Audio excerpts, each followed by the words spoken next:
अखंड मंथन के सभी दर्शकों को नमस्कार। मैं हूं शेखर त्रिपाठी और आप देख रहे हैं हमारा YouTube चैनल अखंड मंथन।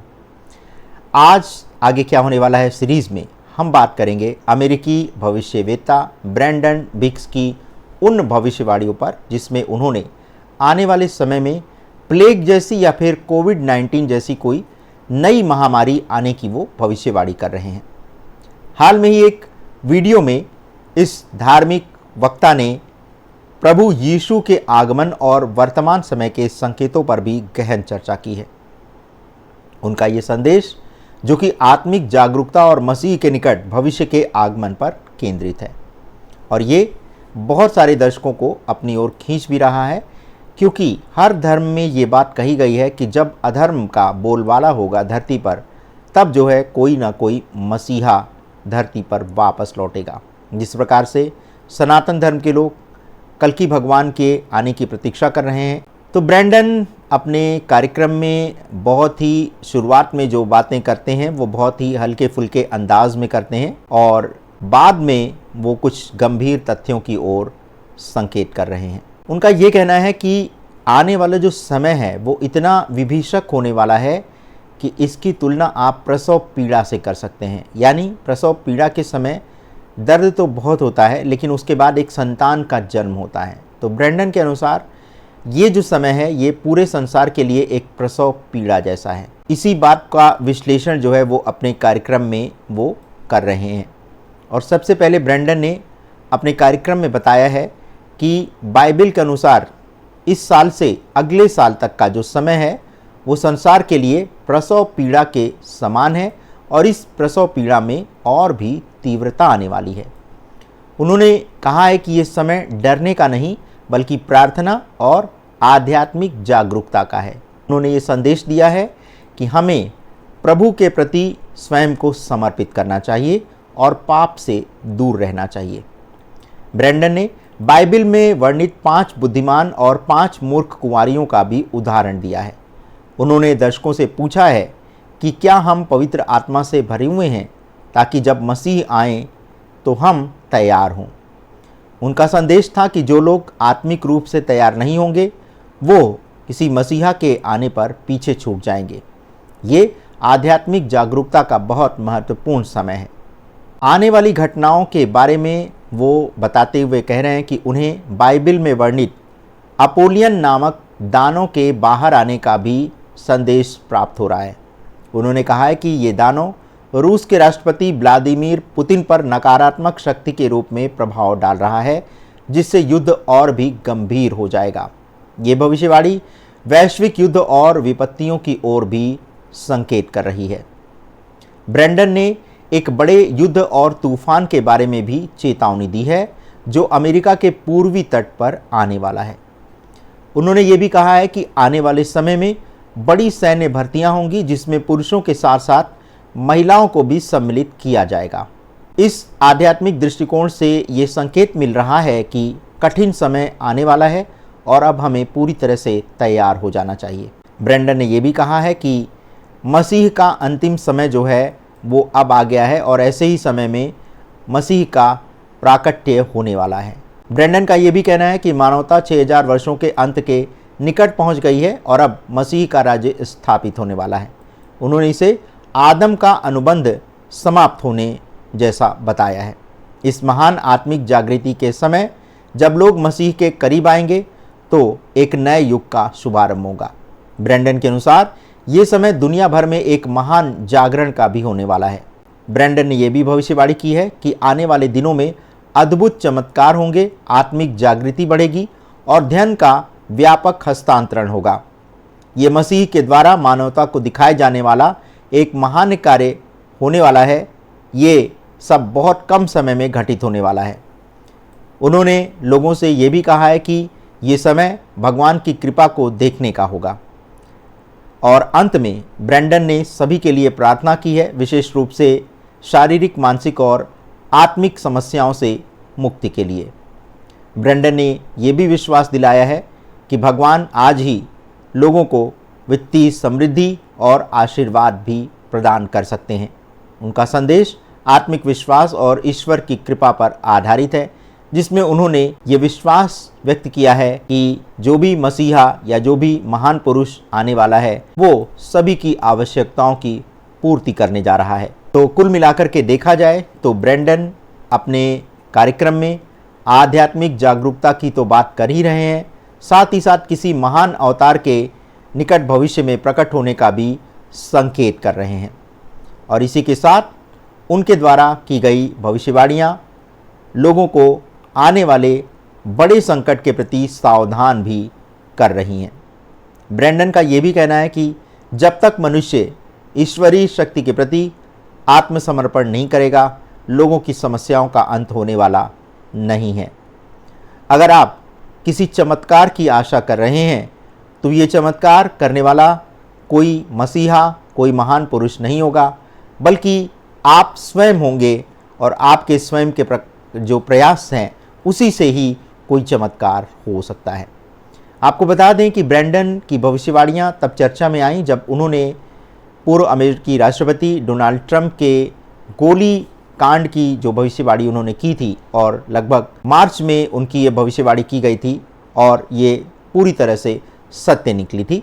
उसी के बाद ब्रेंडन भी दुनिया की नज़रों में आए और उसी के बाद से हमने ब्रेंडन की भविष्यवाणियों को एक तरह से फॉलो करना आरंभ कर दिया। तो ब्रेंडन ने जो भी कहा है यही बात जो है नोस्ट्राडामस जैसे भविष्यवेता भी कहते हैं, यही बात क्रेग हैमिल्टन पार्कर भी कहते हैं, और यही बात भविष्य मालिका और भारतीय जो शास्त्र पुराणों में जो भविष्यवाणियाँ की गई हैं उसमें भी यही बात कही जा रही है कि जब विनाश का समय बहुत निकट आएगा तो उस समय लोगों की आध्यात्मिक जागरूकता बढ़ने वाली है। जो भारतीय ज्योतिषवेता हैं, जो भारतीय मनीषी हैं, उनका ये कहना है कि जो भारत देश है ये आने वाले समय में एक तरह से आध्यात्म का केंद्र बनने जा रहा है। एक तरह से ये लाइट हाउस बनेगा आध्यात्म का, और भारत को एक आध्यात्मिक देश के रूप में जाना जाएगा। जैसा कि भारत को आरंभ से ही एक आध्यात्मिक सनातनी देश के रूप में सारे संसार ने देखा है, और जब भी कोई बड़ी विपदा आई है, कोई बड़ी महामारी फैली है, तो भारत ने ही एक संदेश दिया है कि इस महामारी को कैसे रोका जाए। भारत ने ही ये संदेश दिया है कि किस प्रकार से कोलाहल के बीच एक शांतिपूर्ण जीवन कैसे व्यतीत किया जाए। तो हम आपको पहले भी ये चेतावनी देते आ रहे हैं, क्योंकि 2024 में ही 13 दिन का पक्ष पड़ा है और अभी आपने देखा कि 15 दिन के अंतराल पर 2 सूर्य ग्रहण लगे हैं। दर्शकों, ये कोई अच्छा संकेत नहीं है। ब्रेंडन भी इसी ओर इशारा कर रहे हैं और उनका ये भी कहना है कि कोई बड़ी महामारी भी आ सकती है, और जो कि प्लेग या कोविड-19 के जैसी हो सकती है। अभी मंकी पॉक्स जो वायरस फैला था, इसका प्रसार तो अभी बहुत अधिक नहीं हुआ है, लेकिन हो सकता है कि अगर कोई ग्लेशियर से पिघला हुआ कोई वायरस अगर पानी में मिल जाता है तो ये एक बड़ी त्रासदी जैसा हो सकता है। और इस बात की संभावना इसलिए अधिक है क्योंकि इस समय धरती का जो तापमान है वो बढ़ता जा रहा है, और धरती का तापमान बढ़ने के कारण जो ग्लेशियर में हज़ारों वर्ष से दबे हुए वायरस हैं वो कहीं जल में मिल करके एक तरह से बड़ा तहलका मचा सकते हैं। अगर ऐसा हो गया तो फिर इसको रोकने के लिए कोई भी उपाय कारगर नहीं होंगे, क्योंकि इस तरह की भविष्यवाणी भविष्य मालिका में भी की गई है, और वहाँ पर एक झिनकारी नामक कीड़े के फैलने की बात कही गई है। झिनकारी, अब हो सकता है कि इसका नाम कोई दूसरा हो आने वाले समय में, लेकिन भविष्य मालिका में स्पष्ट रूप से कहा गया है कि एक झिनकारी नाम का कीड़ा आएगा जो कि तहलका मचा देगा।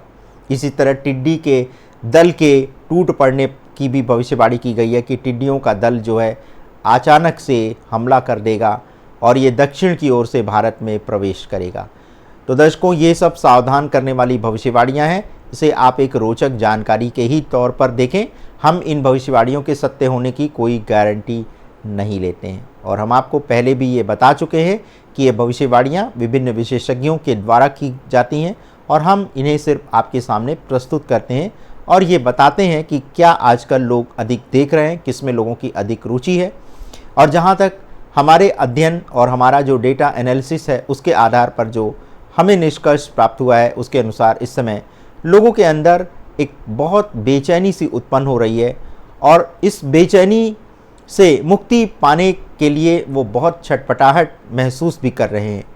और जब उन्हें अंधेरे में कोई प्रकाश की किरण नहीं दिखाई देती है, और जब कोई ये कहता है कि ये सब का अंत होने वाला है, चाहे वो भविष्यवाणियों के माध्यम से कहा जा रहा हो, चाहे किसी अन्य माध्यम से कहा जा रहा है, तो ऐसे लोग जो अधर्म के प्रभाव से, जो अधर्म के कारण एक तरह से पीड़ा सह रहे हैं, उनको कहीं आशा की एक किरण दिखाई देती है और उनको लगता है कि ये जो समय है, ये जो पाप का और अधर्म का जो समय है, ये अब बहुत दिन तक नहीं रहने वाला है। तो जो लोग इस तरह की पीड़ा का अनुभव कर रहे हैं, हम उनके साथ हैं और हम उनको ये बताना चाहते हैं कि ये पीड़ा, ये अधर्म और ये पाप का जो समय है, ये अधिक दिनों तक नहीं रहने वाला है। जैसे रात्रि के बाद सूर्य उदय होता है, उसी तरह से अधर्म का नाश होने के बाद धर्म की स्थापना भी होकर ही रहेगी। और इस समय अगर आप देखें तो अधर्म का बोलबाला हर परिवार तक में फैल चुका है। ऐसे समय में आप विश्व युद्ध की तो बात ही छोड़ दीजिए, इस समय तो प्रत्येक परिवार के अंदर एक धर्म युद्ध छिड़ चुका है। तो दर्शकों, आज के इस एपिसोड में ब्रेंडन बिक्स ने जिन बातों की ओर चेतावनी दी है, वो हमने आपको बताने का प्रयास किया है। आगे आपको सावधान रहना है। हम बराबर आपको कहते आ रहे हैं, अपने निवेश को कहीं भी करने से पहले बहुत सोच समझ करके धन का निवेश करें। और विशेष रूप से आप अपने खाद्यान्न की जो स्टॉक है, उसको जो है थोड़ा 2 से 3, कम से कम 3 से 6 महीने तक का स्टॉक आप रखें, क्योंकि जब युद्ध जैसी स्थितियां अचानक से कोई आपदा जैसी स्थिति उत्पन्न कर देगी, तब फिर आपके पास समय नहीं बचेगा और ऐसे समय में फिर जमाखोरी की जो घटनाएं देखने को सुनने को मिलती हैं, वो अधिक बढ़ जाएंगी। तो ऐसी स्थिति में आप जो है वो कुछ स्टॉक नहीं भी कर पाएंगे। तो अभी से आप अपने लिए अनाज का थोड़ा सा स्टॉक रखिए। और जो सबसे बड़ी समस्या हमें दिख रही है, वो 2025 में एक बड़े सौर तूफान के आने की भी समस्या दिख रही है। और अगर सौर तूफान आता है तो फिर बिजली व्यवस्था पर भी बहुत बड़ा संकट आने वाला है। तो सौर तूफान पर हम अपनी अगली प्रस्तुति आज ही हम देने वाले हैं कि सौर तूफान 2025 में कितना बड़ा आने वाला है, इसके क्या परिणाम हो सकते हैं, इसको देखना मत भूलिएगा। और इसी के साथ हम आपको बताना चाहेंगे कि अब हमने अपने चैनल पर डॉक्टर राघवाचार्य की भागवत कथा का भी शुभारंभ किया है। प्रत्येक दिन आप इसका आधे घंटे का एपिसोड देखेंगे, प्रतिदिन प्रातःकाल 7 बजे। और हमारा आपसे अनुरोध है कि इस कार्यक्रम को देखिए। आधे घंटे का समय देना आपके जीवन के लिए बहुत ही अच्छा रहेगा। जो दर्शक भय वाली भविष्यवाणियाँ नहीं देखना चाहते हैं, उनके लिए चैनल पर बहुत सारे कार्यक्रम हैं। आप चाहें तो हमारी प्लेलिस्ट विजिट करें और प्लेलिस्ट में अपनी रुचि के अनुसार अपने कार्यक्रम का चयन करें और देखें। और जो चीज़ें अच्छी नहीं लगती हैं, जो लोग जीवन में अच्छे नहीं लगते हैं, बेहतर होगा कि आप उनसे एक दूरी बना लें। ये अच्छा नहीं होगा कि आप उनकी आलोचना करने में अपना समय व्यर्थ गंवाएं। अच्छा ये होगा कि जो लोग अच्छे नहीं लगते, जो कार्य अच्छा नहीं लगता, जिस प्रवृत्ति को आप पसंद नहीं करते, उससे आप दूर हो जाएं। क्योंकि अगर आप उनकी आलोचना करने में अपना समय व्यर्थ करेंगे तो ये भी आपके तनाव को एक स्तर तक और बढ़ा देगा। आशा करते हैं कि आप हमारा मंतव्य समझ रहे होंगे। धन्यवाद। नमस्कार।